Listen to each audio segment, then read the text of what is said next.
மாடுபிடி விளையாட்டு, காளை அடக்குதல், அது யாரோட விளையாட்டு, எந்த சமூகத்தோட விளையாட்டு அப்படின்னா அது பறையரோட விளையாட்டு.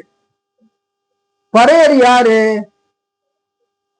மலையில வாழ்ந்த நாகர்கள்.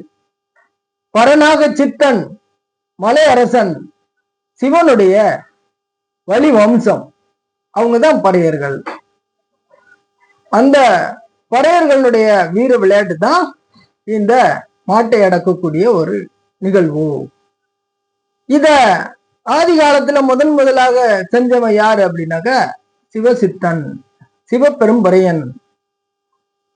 அவன்கிட்ட இருந்துதான் இது தொடங்குது. அவன் தான் முதல்ல மாட்டை அடக்கி காமிச்சவன். அவன் தான் முதல்ல நாகத்தை அடக்கி காமிச்சவன். இது எல்லாரும் அறிவாங்க. ஆன்மீகத்தை நல்லா உள்வாங்கினவங்க, தமிழ்நாட்டு அரசியல்ல நல்லபடியா உள்வாங்கினவங்க இதை யாருமே மறுக்க முடியாது. சிவன்கிட்ட இருந்துதான் இந்த ஒரு காளை அடக்கிறது, ஏறு தழுவுதல் நிகழ்ச்சி அங்கிருந்து தான் தொடங்குது. பல சாகசங்களை செஞ்சு காமிச்சவன் சிவன், சிவசித்தன். அவன் தான் இந்த மக்களை, மலை மக்களை, வரையர்களை, வரை அப்படின்னாலும் மலை, காத்தவராயன் அப்படின்னு சொல்றாங்க, சிவனை தான் சொல்லுவாங்க. காத்த வரை ஆயன், ஆயன்னா பறையன், பர ஆய சித்தன். ஆயம்னா நாம ஆய்ந்து ஓய்ந்து ஓய்வெடுக்கக்கூடிய இடம், ஆலமரத்தடி. ஆதி காலத்துல ஆலமரத்தடியில தான் அமர்ந்து ஓய்வெடுத்தாங்க.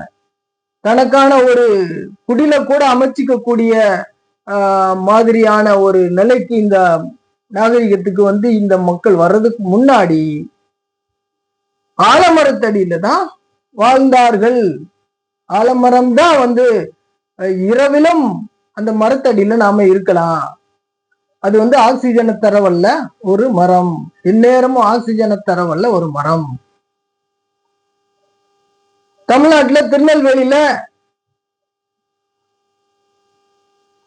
சுடலை மாடசாமி ஆலயத்துல, ஆலயம்னாலே ஆலமரத்தடி அப்படின்னு அர்த்தம், ஆலமரத்து ஆயம். அந்த ஆலமரத்தடியில தான் சுடலை மாடன் இருப்பான்.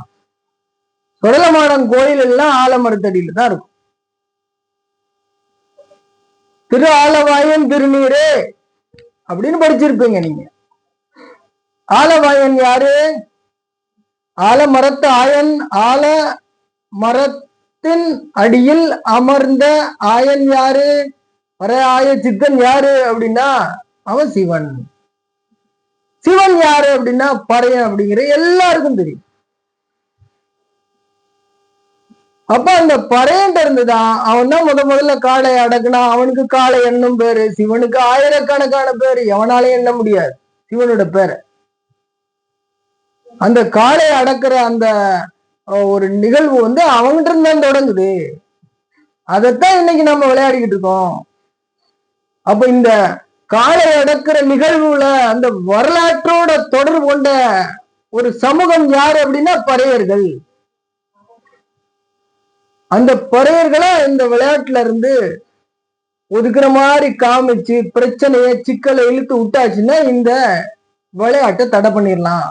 இதுதான் எதிரிகளுடைய சதி. இதை இந்த தமிழர்கள் புரிந்து கொள்வார்களா?